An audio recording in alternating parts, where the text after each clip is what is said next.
Ah.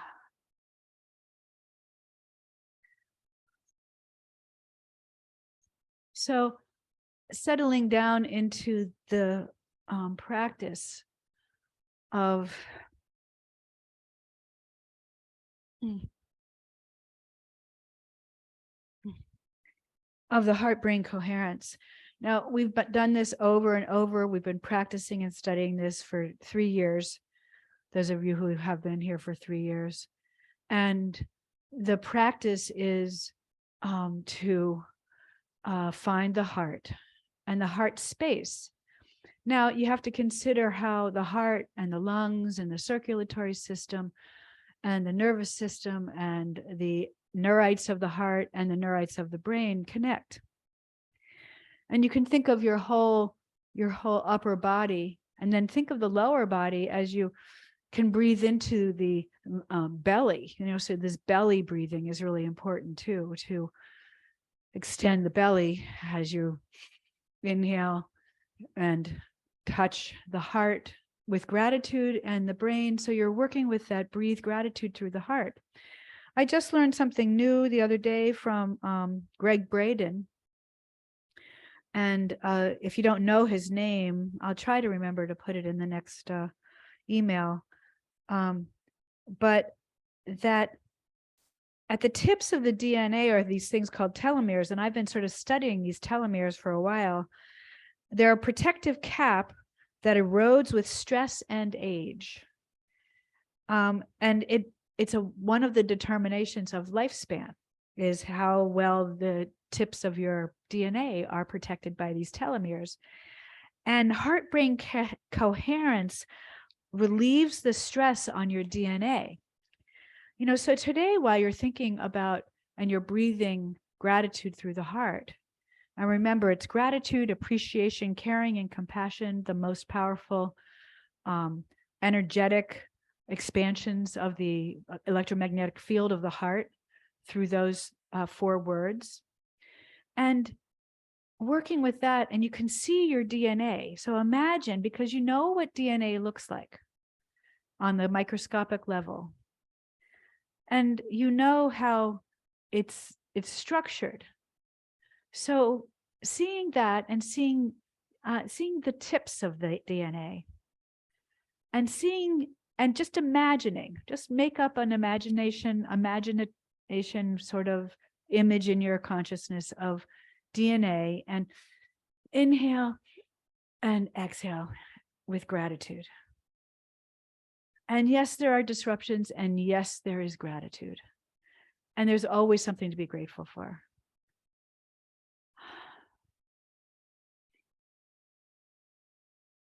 So just focusing on this image of the DNA, sending it appreciation, caring, compassion, and gratitude, and seeing that perhaps you can see it in a colorful way, and perhaps you can see that you're strengthening the telomere, you're strengthening the caps on the ends of the DNA.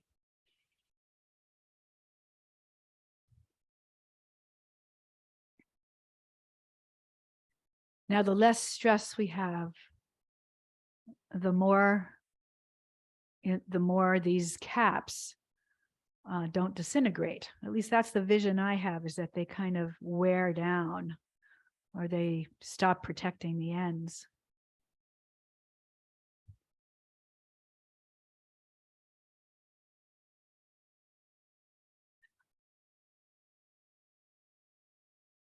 And stress and anxiety are somewhat an inherent part of life in some ways. And then our choices that we make. My choice to live in a colder place than my body would really like actually causes more difficulty for my DNA. My DNA wants to be warmer. So that kind of thing, it's not an easy choice.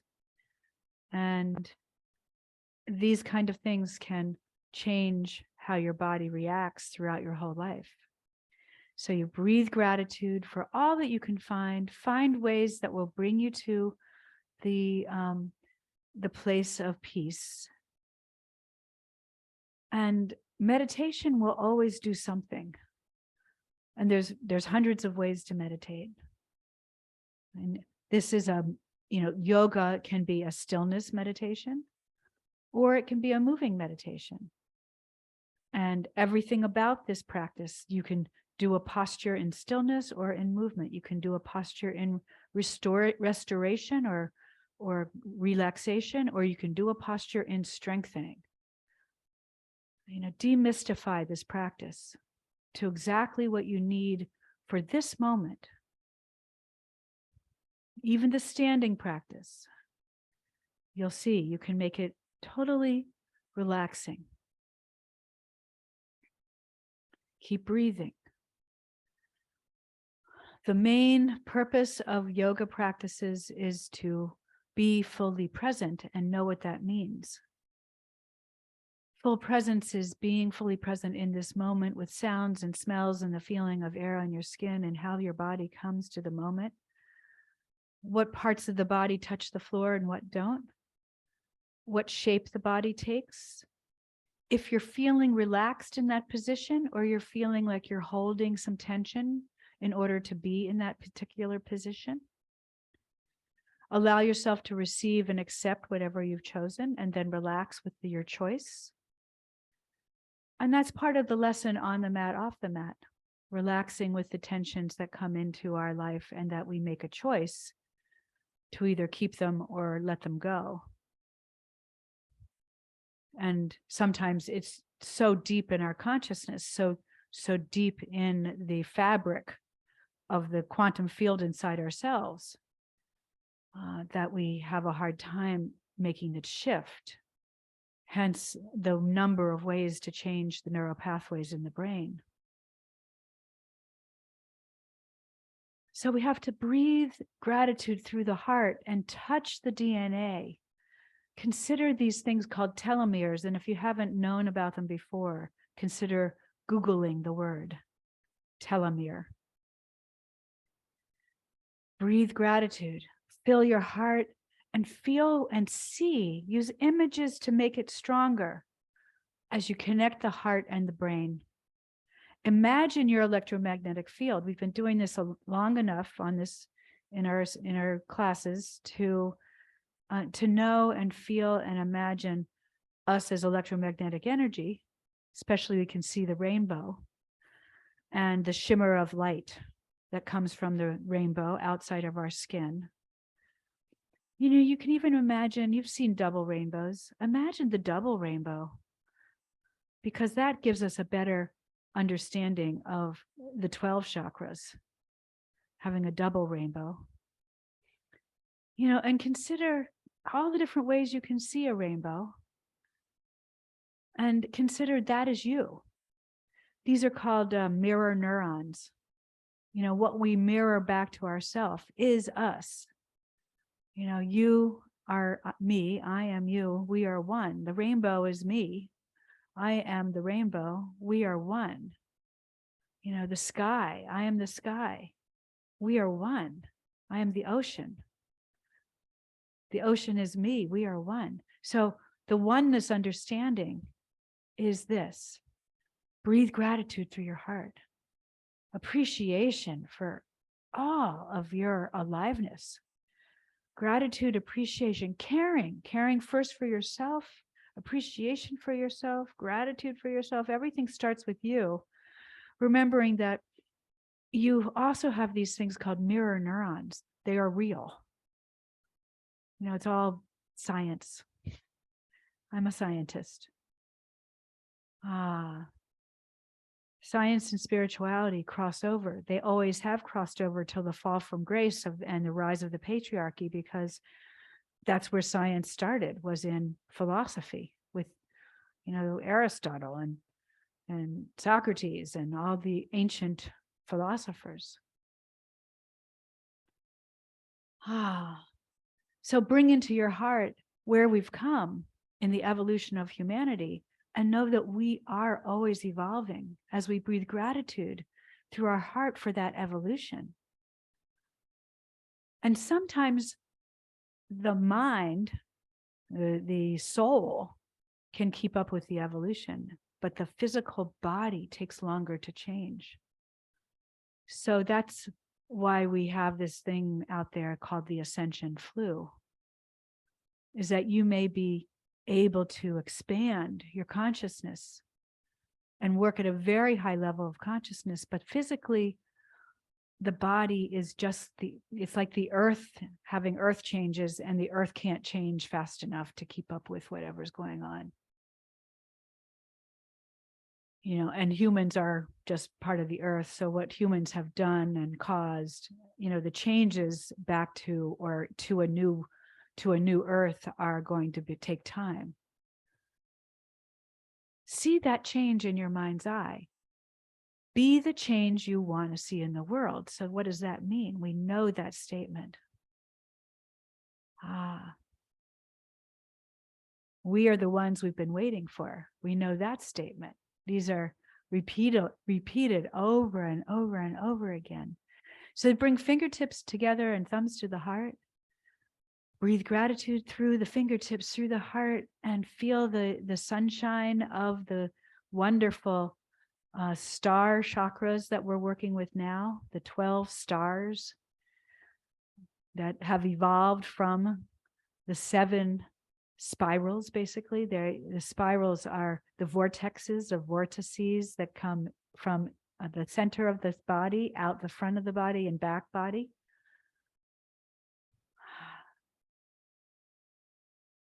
Those spinning vortices have helped us with our evolution, as we've also noticed and understood what the vortex means. It's the black hole. It's the center of the galaxy. It's the whirlpool. It's the vortex of our own travel, mind travel into a vortex when we're going through a great change, where we have to go down to come up.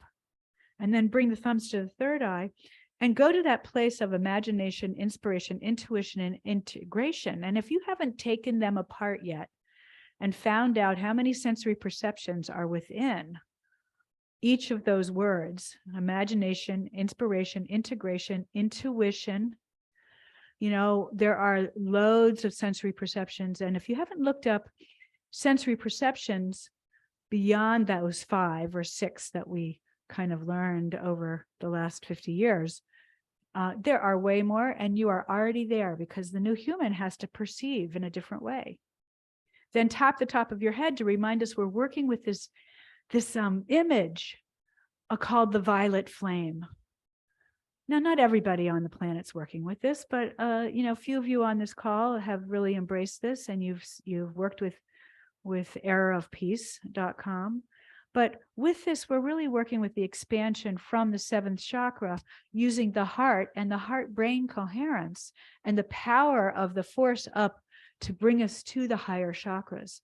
The soul star chakra right above our outside of our skin. The universe chakra, that's like supposed to be like a cord or a channel to the galaxy. And then the galactic chakra. And then the divine gateway chakra, the understanding of the universe chakra to the divine gateway. So think of it. You are the universe. The universe is you. How do we take that in? We work with imagination, inspiration, intuition, and integration. And in 100 years, we'll have a whole different vocabulary. Then bring the hands to the heart. And kind of in a sealing, I think that this posture here, which is prayer position, or namaste, I honor you, I honor me. In many traditions, it's hello and goodbye, but it's really an honoring by a little bow and hello and goodbye. It also feels like a sealing for a meditation for me. Bring our hands to the heart and seal it at our heart. Fingertips up towards the higher consciousness. Then take it and hold the pinkies and the thumbs together, and open up the fingers, the rest of the fingers. And this is the opening of the heart. So this is the opening of the heart. And some people call it the shining of the light up to the face. This is the opening of the heart to the face of the great mystery, the face of God, the face of the all that is, the face of the unmanifested presence, the Ein Sof, the El, of the Elohim, the hundreds of names for all of the aspects of the divine. Opening up to that in this posture, in this mudra. Then take a deep breath in. Shake out the arms, shake out the legs. Push everything away. Drop the knees side to side. If you've been seated, if you're on the floor, drop the knees side to side. If you've been lying down, if you're in a chair, drop the knees side to side. Check in with the pelvis.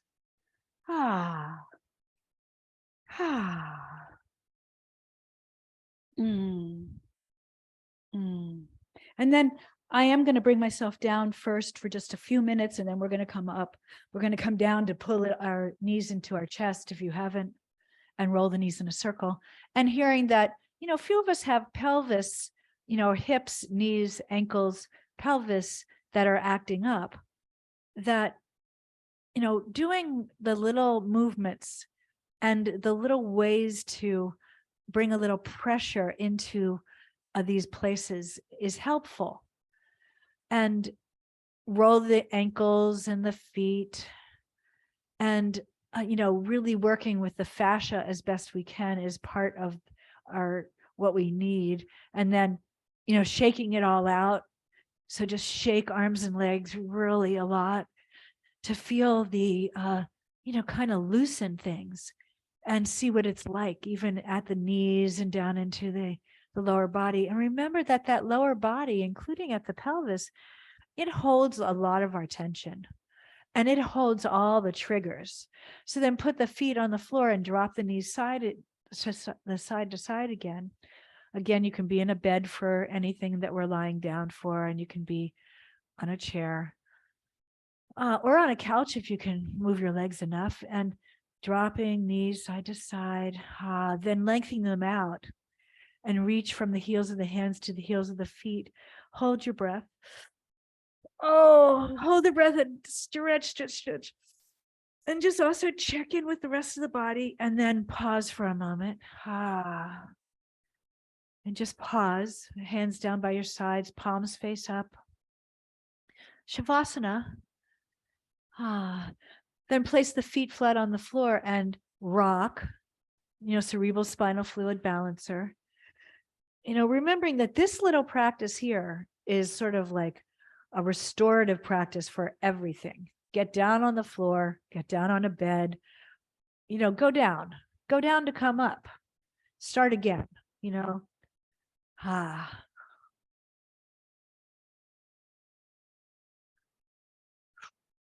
Then pull the knees in and put the feet up or not, like hold behind the knees, use a strap, hold on top of the knees, or come up into happy baby and catch the toes or the ankles. And I'm doing this because it stretches the pelvis a little bit deeper. And then see how far to the side you can go. And you may want to just hold underneath the knees and just, maybe your elbow would be caught on the floor, and you're not going to go that far, but you are going to massage the lower back. And that's part of what we want to do here. And then pause in the center and place the left foot on the floor and take that right leg and bend the knee and just explore it. Explore the pelvis, explore the knee, explore the ankle, and then that on the floor, and then explore the other one. See how different they are. Now, one side of the body, it's known through all the science that one side of the body will actually teach the other side.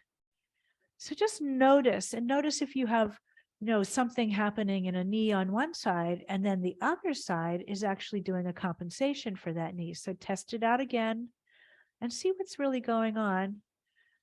And test it out again on the other side. And breathing, relaxing, feeling, being present. And then place the feet on the floor. We're going to do a little abdominal strengthening. It's just really to wake it up And I'm going to do something different today that some of you have been okay with and others haven't, but you can just go to pressing into the lower back, or you can go to hands behind the head and exhaling as you come up. I'm going to roll up. No, I'm going to bring my head off the floor and come to the pumping of my arms. So your feet can be on the floor and you can pump the arms. You can have, a cushion behind your head and pump the arms. You want to press into the lower back. You can bring the feet off the floor. That's going to catch the central abdominals a little bit more. You can take the cushion out from behind your head, and you're going to blow out for 3 to 5 times. You're going to see what works for you. And then suck in.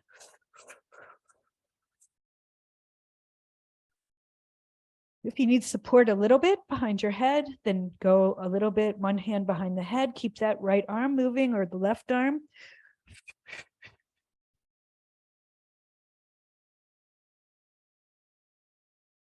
And then we're just going to pause and reach up and come down, because that was just an introduction. Now this is called the Pilates 100. And so I'm rolling my knees in a circle just to loosen my pelvis and loosen my core. And again, do what you want to do with this. You can just press your lower back into the floor or come back up. Feet can be on the floor, feet can be off the floor, knees can be bent all the way, or knees can be at table position.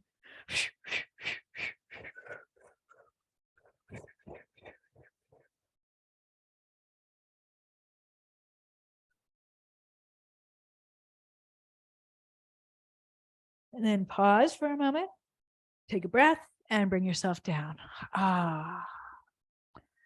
Either come over to your side and push yourself up, or rock yourself up. And we're going to come right onto hands and knees. Now, it doesn't mean you can't be on a chair. You can sit on the edge of the chair and move your spine. You don't have to come to hands and knees. So check out if this works for you. And I'm using these things, push-up bars. Because my wrists need to stay straight because of my strain in one of my ligaments on the wrist. So you're taking care of yourself in yoga. Inhale and exhale. Now on a chair, you sit on the edge of a chair if you can, but you check out your pelvis and you just move the spine. 6 movements of the spine every day is going to keep us more fluid and get the energy moving where it's stuck. And stress will the stress will make stuck energy everywhere.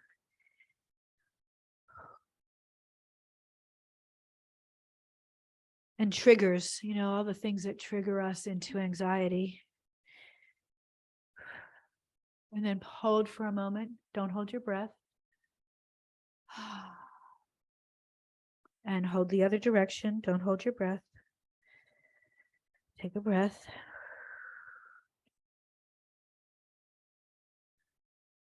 Now, if you are on a chair, just fold over on the chair. If you're not, and you want to go to you want to go to child's pose, then bring yourself down.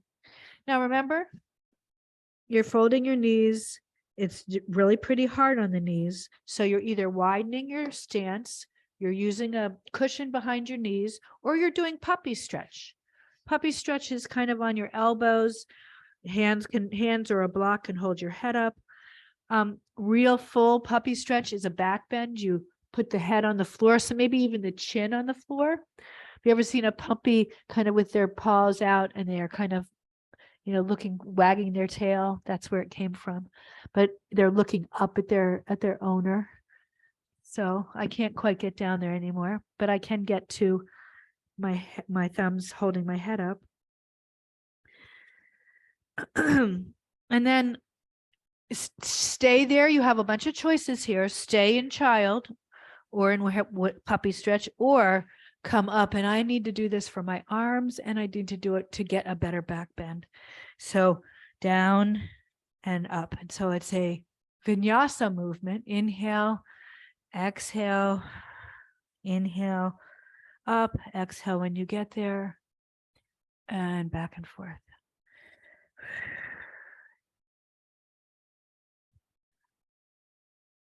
Oh. Now, in the world of really understanding the legs, the feet, the ankles, the hip, the pelvis, the insertion, the trochanter, all the parts of the pelvis and how it all works, it's really evaluating all of the details. It's evaluating, okay, do I want to feel what's going on, or do I want to avoid feeling what's going on? So from upward dog, or from hands and knees, tuck the toes and bring yourself up. Heel walk. Now your hands, you can just stand up and put your hands on a chair or a wall or a table and do the same posture. And one of the things that happens with our legs is that all of our muscles get tight pretty much. The quads, the hamstrings, the back of the knee, all those little tendons and ligaments, and all the the front of the leg. It carries just so much in there of everything, body, mind, spirit. Then walk yourself forward, or if you're on a chair, just sit on the chair and fold over again. Elbows on the knees, maybe hands up, so your fingertips are facing each other, and you're kind of keeping yourself up higher. It's supported squat on the elbows, ragdoll when you go all the way down, standing forward bend when you straighten the legs, which is not that good for lower backs that hurt. So don't do the straightening of the legs if you've got a back that acts up. Then bend the knees and bring yourself up, and this helps a little bit with dizziness to come back and to the heart. When you get up, shake out the body. It's amazing how much shaking the body would like. So shake out the body, legs, arms. Don't forget the pelvis. Don't forget, like, really getting that buttocks moving if you can. I need to use my arms to get it moving. So yeah, and shake it out. Then half sun salutation. Just take a moment to know that this is happening all around the world at all hours, 24 hours a day. Half sun salutation or full sun salutation, which is kind of tricky. So we don't do it very often, but it's in the back of my mind to, like, do it when it feels right. Inhale down and up and back, little back bend, swan dive down, bend the knees. Straight legs, flat back, look up. Exhale down, inhale up. Now, if this doesn't work for you, you just go to the chair and you go inhale down and up and back, swan dive down, hands to a chair, straight legs, flat back, look up. Exhale down, inhale up and back and to your heart. So it's a breath meditation and a moving meditation. One more time. Inhale down and up and back. Exhale down. Open the heart. Ragdoll, straight legs, flat back, look up. Inhale, exhale down. Inhale up. And to the heart. Inhale up. And toe balance today. So toe balance is up onto the ball of your foot, and watch what happens to the feet. Watch them wiggle a little bit, feel it. What's going on up in the leg to make this work for you? If it doesn't work for you, or you need to just go to a wall and just come up and down onto the balls of your feet. Just see what's going on to be able to do that. You're evaluating, or hold on to a back of a chair, whatever you have in your space. And then when we come down, it's ride the wave, because you are the wave. I mean, everything else is the wave. You're the ocean. Everything else is the wave. All the different waves coming in. There's all the different things happening all over the world. And then hold, and you can always have your hands at your heart. You can have your hands on your waist. You can have your hands, up in either mountain position or in prayer. What's this one? The temple position with the thumbs crossed and the pointer finger up. And you're just breathing, focusing, reaching up out of the crown of the head, pulling in at the abdominals, pulling up from the pelvic floor, and holding for a moment. And you're feeling it. So you feel it. And then let it go, shake it out. Now we're going to do the spinal twist with that. So down, and again, hands at the heart, hands up, wherever you're going to be. And then this one is just look to the side. So we're going to look to the right, and the knees are bent, and you're just looking to the right, sort of making a little bit of a spinal twist. Head is still in alignment with the spine. And then you can come down on your elbow if it works for you. You can come down on a block if that works for you and bring the right arm up, or you can come down on hand on the floor. You can also do this on a chair. Let's see.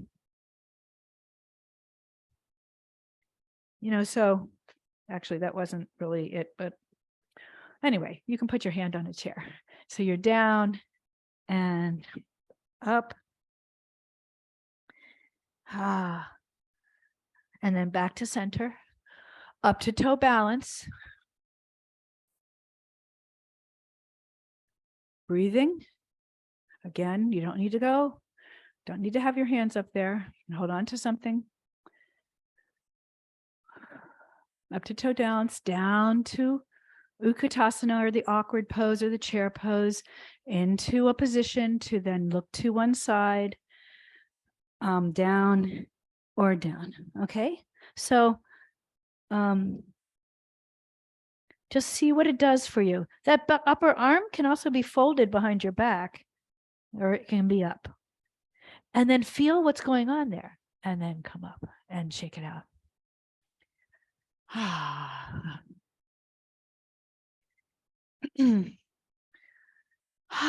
Take a breath, and let's do the breath of joy, because that's always very stimulating. Now, remember, you don't have to go. It's more of a breath practice, but it can be very physical or less physical. So 1, 2, 3, and it can be or it can be or it can be and sweep the floor. So that's how you make it less or more.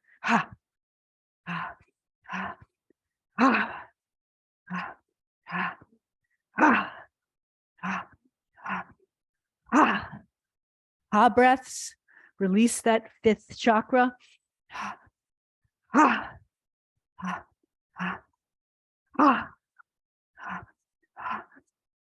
Always at your own pace. Doesn't matter how many you do. And last one. And then hook up. The hook up, it's for dizziness. Some people get dizzy with this posture. Some people not. But it's a very energy moving posture. So heel toe, heel toe. Heel toe. Breath.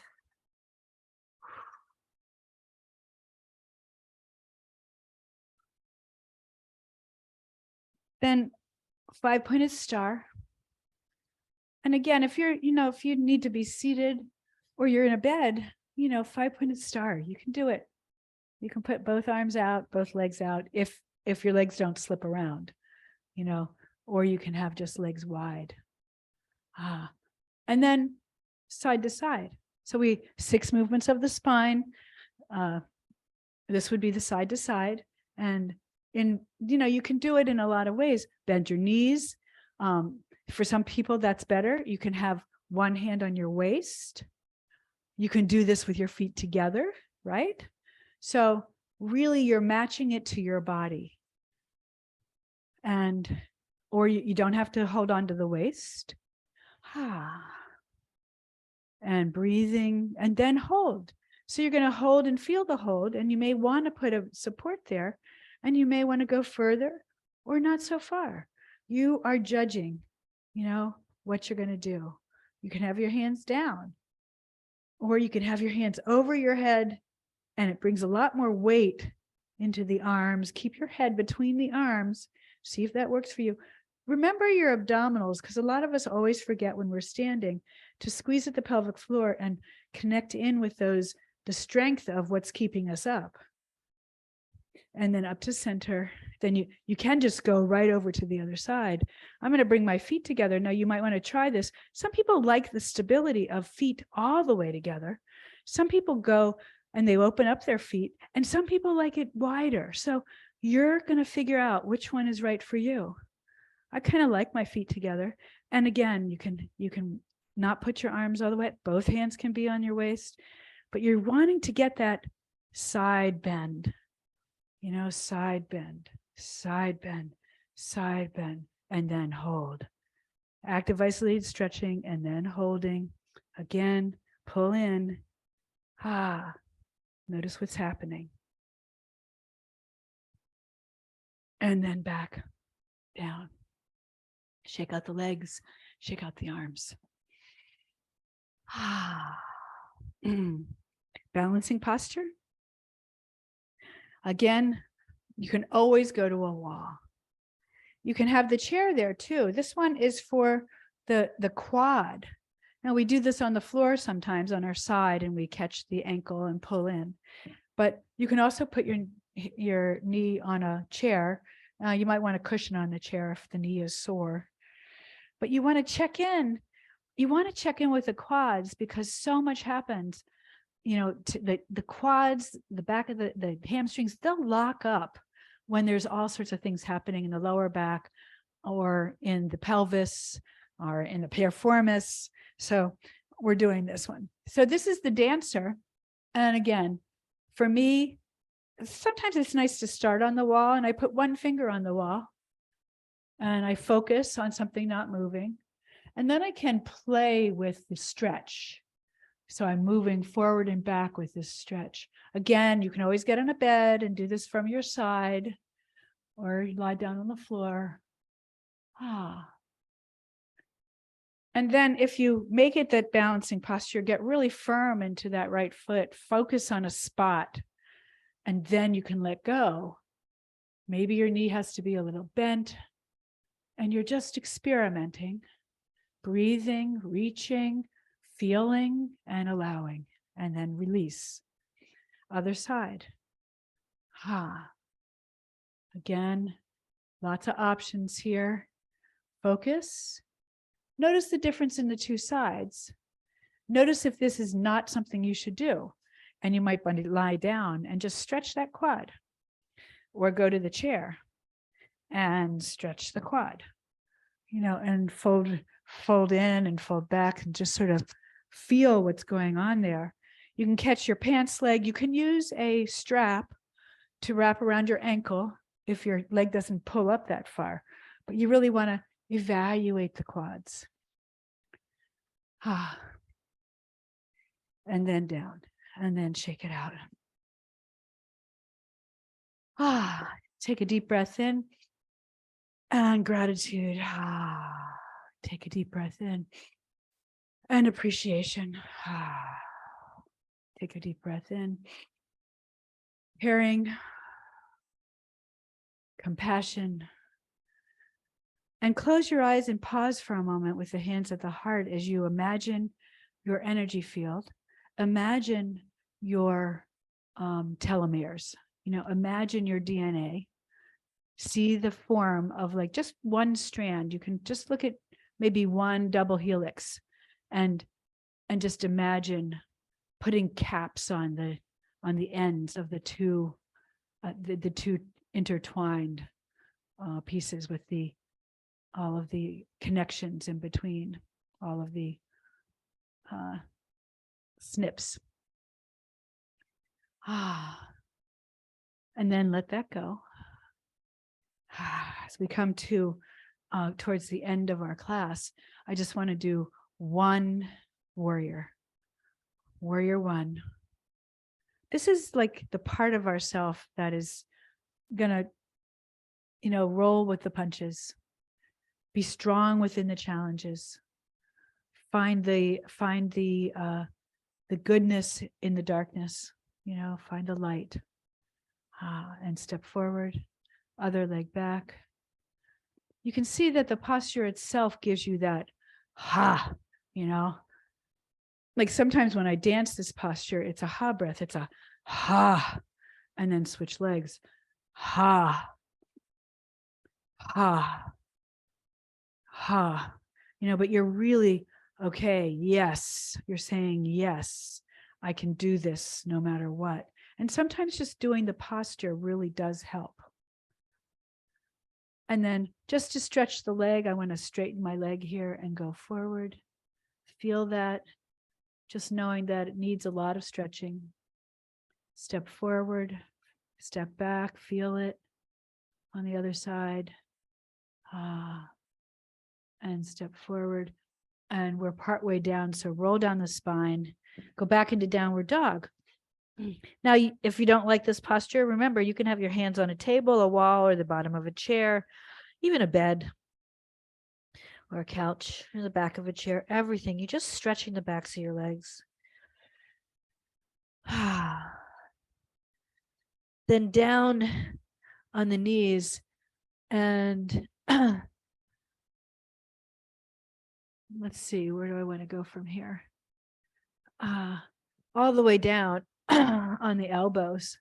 Now, this is a gentle posture, a gentle back bend.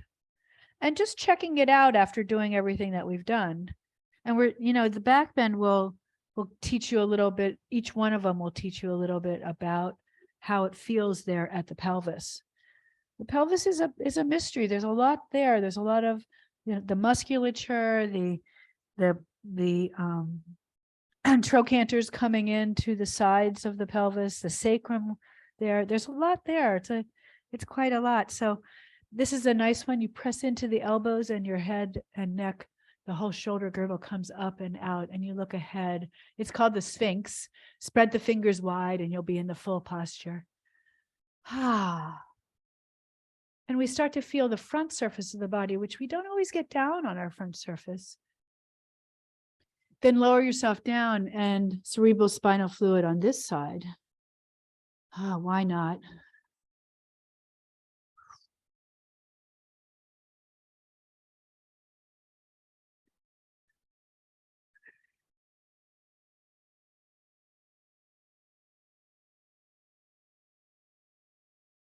And then rolling over to our back.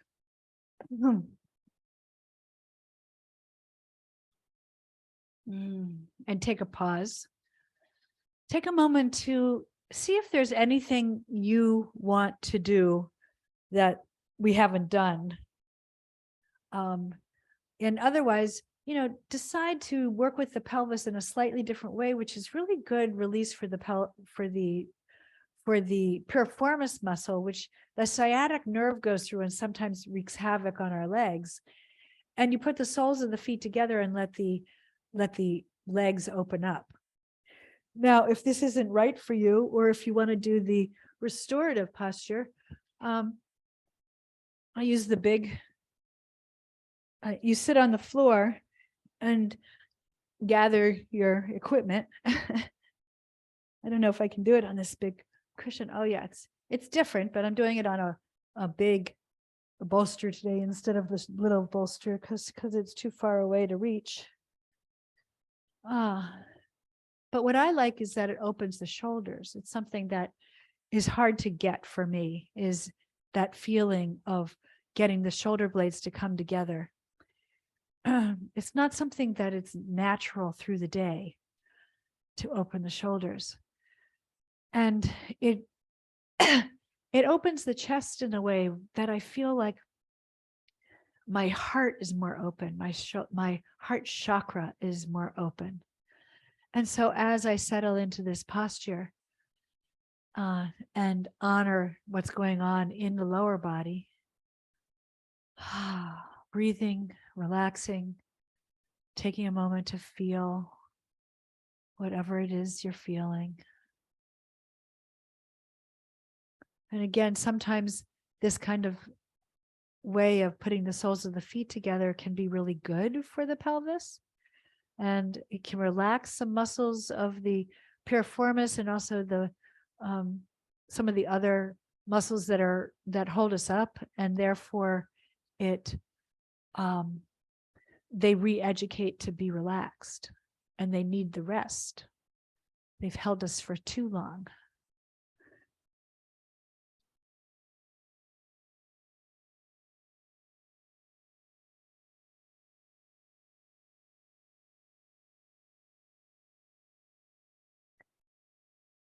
And as we go back to heart-brain coherence and our little tiny itty bitty introduction to telomeres, and we know that heart-brain coherence relieves the stress on the telomeres themselves. And that's kind of an interesting thought. Again, Greg Braden is my source, a well-known scientist in science and spirituality.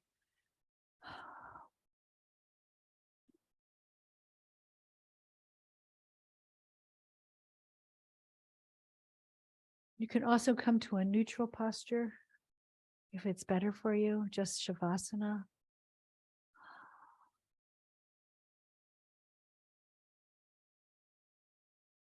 Breathing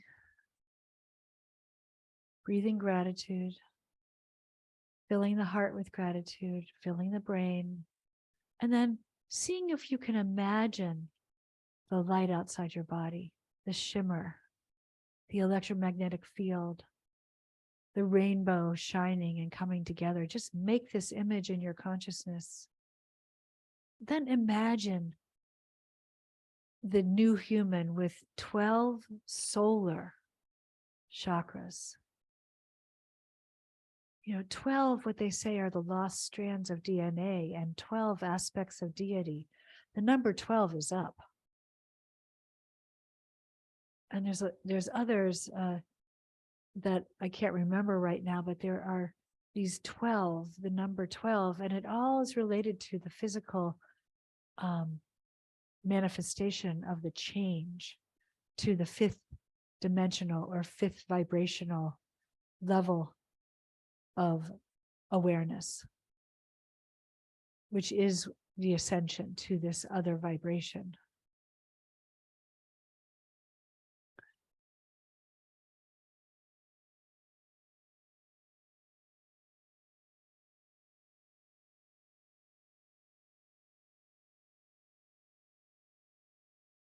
Then either staying in this posture or coming to even a more neutral place where you take the whatever's holding you up out.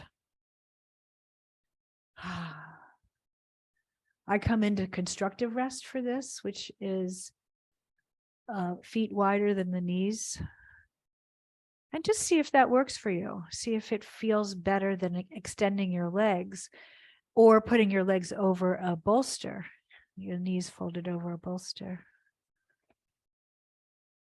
Ground into the earth and feel gravity pull you as you relax from the toes to the crown of the head to the fingertips. So send this message of deep relaxation to the toes. Relax the soles of the feet and the ankles. Relax the knees. Relax the quad, the hamstrings, the quads, the hamstrings. Relax the shins. Consider all the parts of the leg that could be holding tension. And then up into the pelvis, relax the sacrum, the sacroiliac joint, the piriformis muscles, the gluteus muscles, the gluteus minimus and maximus, and then up to the quad, the QL, or the quadratus lumborum. Relax. Now imagine the psoas, if you can. It attaches to the front of the spine and to your leg to help lift the leg, up. Relax the psoas muscle. It sometimes gets really tight. Oh, just imagine this long muscle that connects to the front of the spine and into the leg, and you're gonna relax that whole long muscle that helps you bring that knee up.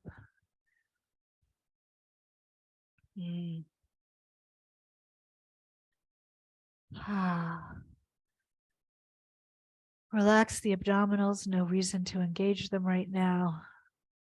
Relax the torso and all of the muscles of the chest and intercostals and the diaphragm, gentle, comfortable breath, all of the inner organs.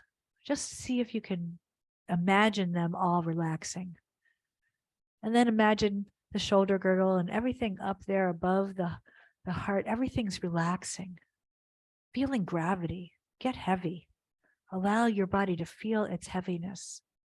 Arms, elbows, forearms, upper arm, wrists, fingers. And then up into the face, the neck. Just feel gravity pull the cheeks down as you open the mouth. Feel gravity pull the the eyes a little deeper into the sockets, allowing the eyes just to rest. Feel the forehead rest. Feeling gravity. You train yourself to feel gravity pull.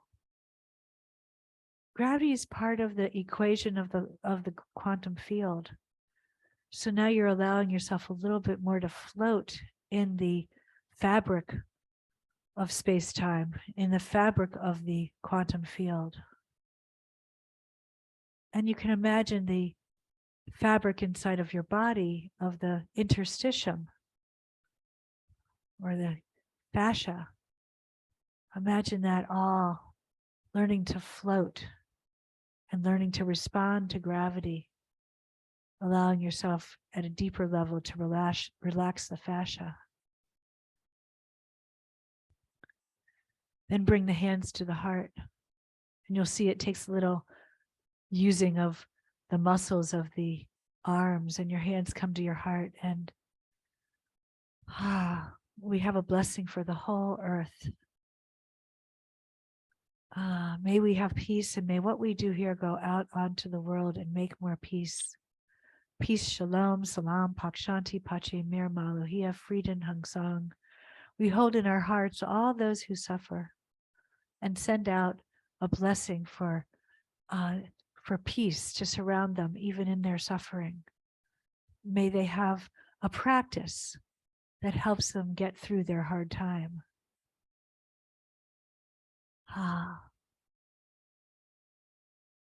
Namaste. I honor you. I honor me. Then just stay there. If you need to just stay there in Shavasana, don't move. Don't move. And if you need to not come back to the screen, don't do that either. Just turn it off. Otherwise, take a deep breath and lengthen the legs out if they're not. Roll over to your side, come into fetal posture and feel that. Feel how gravity works upon the fetal posture. Feel how gravity and feel the memory of this posture. And then bring yourself up and feel that.